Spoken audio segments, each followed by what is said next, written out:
Hello everyone, welcome back to my YouTube channel. ಇವತ್ತು ಎಲ್ಲಿದ್ದೀವಿ ಅಂದರೆ ಹಾಸ್ಪಿಟಲ್ನಲ್ಲಿದ್ದೀವಿ. ಸೊ ಇವತ್ತು ನಮ್ಮ ಅಪ್ಪಂಗೆ ಆಪ್ರೇಷನ್ 3 ದಿನ ಆಯಿತು ಅಡ್ಮಿಟ್ ಆಗಿ. ಸೊ ಅದನ್ನು ಬ್ಲಾಗ್ ಮಾಡೋದಕ್ಕಾಗಲಿಲ್ಲ. ಅದಕ್ಕೋಸ್ಕರ ಇವತ್ತು ಆಪ್ರೇಷನ್ ಡೇ. ಸೊ ಅದಕ್ಕೋಸ್ಕರ ಇವತ್ತು ಮಾಡ್ತಾಯಿದ್ದೀನಿ. ಏನು ಆಪ್ರೇಷನ್ ಅಂತ ನಾನು ವೀಡಿಯೋ ಕೊನೆಯಲ್ಲಿ ಹೇಳ್ತೀನಿ. ಹಾಗೆ ನನ್ನ ವೀಡಿಯೋನ ಕೊನೆವರೆಗೂ ನೋಡಿ. ಯಾರೆಲ್ಲ ನನ್ನ ಚಾನಲ್ಗೆ ಸಬ್ಸ್ಕ್ರೈಬ್ ಆಗಿಲ್ಲ ದಯವಿಟ್ಟು ಸಬ್ಸ್ಕ್ರೈಬ್ ಆಗಿ. ನಾವು ಬೇಗನೆ ಬಂದ್ವಿ, ಆದರೂ ಆಪ್ರೇಷನ್ ಲೇಟು. ಆದರೆ ಆಪ್ರೇಷನ್ ಥಿಯೇಟರ್ಗೆ ಆಗಲೇ ಕರ್ಕೊಂಡು ಹೊಂಟೋಗ್ಬಿಟ್ಟಿದ್ರು. ಅದಕ್ಕೆ ಮುಂದೆನೇ ಕೂತ್ಕೊಂಡು ವೆಯ್ಟ್ ಮಾಡ್ತಾಯಿದ್ದೀವಿ. ಸೊ ಆಪ್ರೇಷನ್ ಎಷ್ಟೊತ್ತಿಗೆ ಮುಗಿಯುತ್ತೆ ಅಂತ ಗೊತ್ತಿಲ್ಲ. ಆಗಲೇ ನಾವು ಬಂದು 2 hours ಆಯಿತು. ಆಪ್ರೇಷನ್ಗೆ ಕರ್ಕೊಂಡು ಹೋಗಿದ್ದಾರೆ, ಇನ್ನೂ ಕರ್ಕೊಂಡು ಬಂದಿಲ್ಲ. ಸೊ ವೆಯ್ಟ್ ಮಾಡ್ತಾಯಿದ್ದೀವಿ ಗೈಸ್.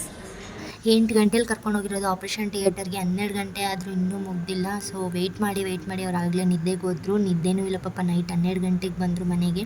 ಇನ್ನೂ ನಿದ್ದೆ, ಅಂಗಡಿಯಿಂದ ಇಲ್ಲಿಗೆ ಬಂದಿದ್ದಾರೆ ಡೈರೆಕ್ಟು ಆಪ್ರೇಷನ್ ಅಂತ.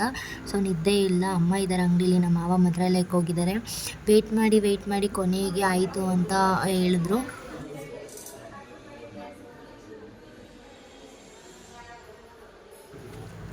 ನಮ್ಮ ಅಪ್ಪಂಗೆ ಹರಣಿ ಆಪ್ರೇಷನ್ ಆಗಿರೋದು. ಹರಣಿ ಅಂತಾರಲ್ಲ, ಆ ಆಪ್ರೇಷನ್ ಆಗಿರೋದು. ಸೊ ಅದರಿಂದ ನರ ಹಿಡಿದ್ಬಿಟ್ಟು ತಲೆನೋವು ಬಂದುಬಿಟ್ಟಿತ್ತು.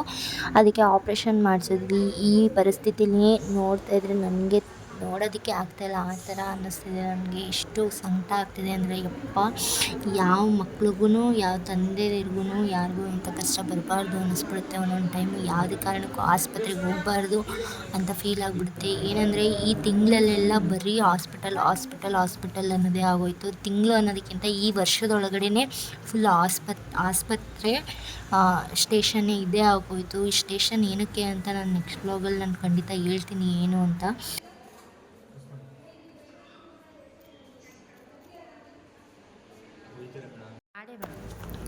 ವಾರ್ಡಿಗೆ ಶಿಫ್ಟ್ ಮಾಡಿದ್ರು. ಆಪ್ರೇಷನ್ ಎಲ್ಲ ಮುಗೀತು. ಸೊ ಇವತ್ತು ಆಪ್ರೇಷನ್ ಡೇ ಅಲ್ವಾ.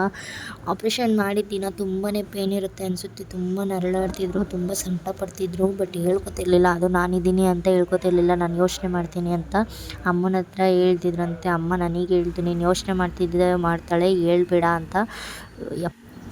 ಸೊ ಹಾಗೇ ಅವ್ರಿಗೆ ಸ್ವಲ್ಪ ಐಟಮ್ಸ್ ಏನೇನೋ ಬೇಕಿತ್ತಂತೆ. ಅದಕ್ಕೋಸ್ಕರ ನಾವು ಮೆಡಿಕಲ್ಗೆ ಬಂದ್ವಿ, ದೂರ ಸ್ವಲ್ಪ. ಅದಕ್ಕೋಸ್ಕರ ನಾವೇ ಬಂದ್ವಿ ಮೆಡಿಕಲ್ಗೆ. ಆ ಐಟಮ್ ಎಲ್ಲೂ ಸಿಗಲಿಲ್ಲ. ಹಂಗೂ ಒಂದು ಮೆಡಿಕಲಲ್ಲಿ ತೊಗೊಂಡು ಹಾಗೆ ಊಟ ಮಾಡಿಕೊಂಡು ಹೊರಟ್ವಿ.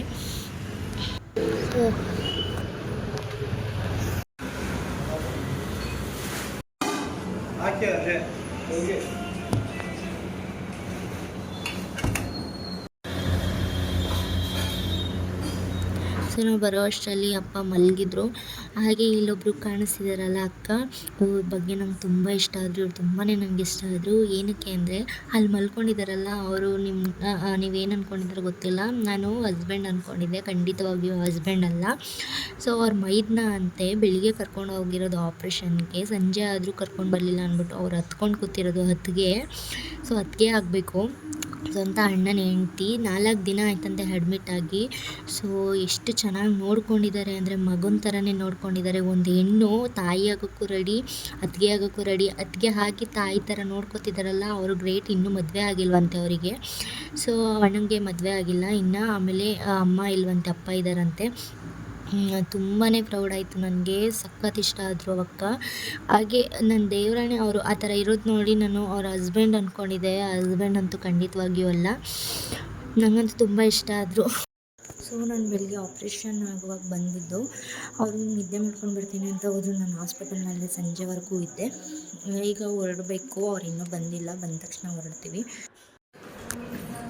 ಬಾಯ್.